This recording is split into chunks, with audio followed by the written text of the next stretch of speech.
मुंबईतील अंधेरी येथील new link road परिसरात जाहिरात फलक स्पष्ट दिसण्यासाठी 63 झाडांची बेकायदेशीर छाटणी करणाऱ्या होर्डिंग कंपनीवर FIR दाखल करण्याचे निर्देश पालकमंत्री आशिष शेलार यांनी दिले आहेत।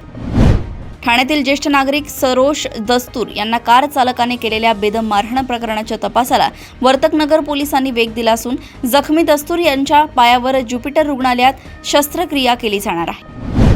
डहाणू तालुक्यातील आदिवासी बांधवांच्या मागण्यांसाठी श्रमजीवी संघटनेने केलेल्या तीव्र आंदोलनानंतर प्रशासनाने तातडीने 2198 जन्मखटल्यांचे प्रत्यक्ष वाटप सुरू केलंय।